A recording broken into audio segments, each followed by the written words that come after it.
एकदा एका माणसाने फार मोठी पार्टी दिली होती. सगळेजण आलेले आणि डान्स करत होते. बस डान्स सुरू आहे. बस काय वगैरे डान्स वगैरे सुरू आहे, धमाल वगैरे सगळीकडे आनंद वगैरे सुरू आहे. कुणालाच माहित नव्हतं की पार्टी कशासाठी आहे.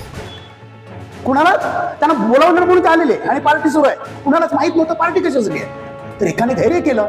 तो गेला का आणि ज्याने पार्टी दिली त्याला विचारलं, अरे बाबा काय झालं, पार्टी कशाला दिली म्हणे. तर तो सांगतो, मला तुला नाही माहिती, सकाळी माझ्या मर्सिडीज बेन्झ कारचं ऍक्सिडेंट झालं. त्याचे डोळे विस्फारले. म्युझिक बंद, डान्स बंद, फ्लोर सगळा स्टॉप झाला. ते शब्द बोलतात की माझ्या अरे तुझ्या मर्सिडीज बेन्झ कारचं ऍक्सिडेंट झालं आणि तू पार्टी दिली. तो सांगतो यस. तो सांगतो नो की ड्रायव्हरला काहीच झालं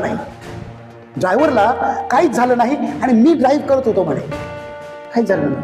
आणि मग तो पुढे सांगतो की नो कार काय, मर्सिडीज बेन्झ कार काय, मी पुढे मेहनत करणार, कष्ट करणार आणि आयुष्यामध्ये मी 10 कार आणणार, नो प्रॉब्लेम.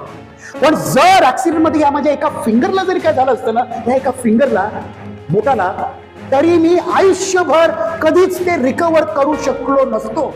आणि मग तो सांगतो happiness is the celebration of blessings in our life.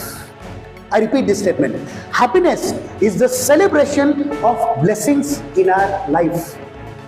आपला आनंद म्हणजे आपल्या जीवनामध्ये परमेश्वराचे जे आशीर्वाद आहेत, ज्या कृपा आहेत, त्या साजरा करणं, त्या जगणं, त्याचा आनंद घेणं, हा खरा आपला आनंद आहे.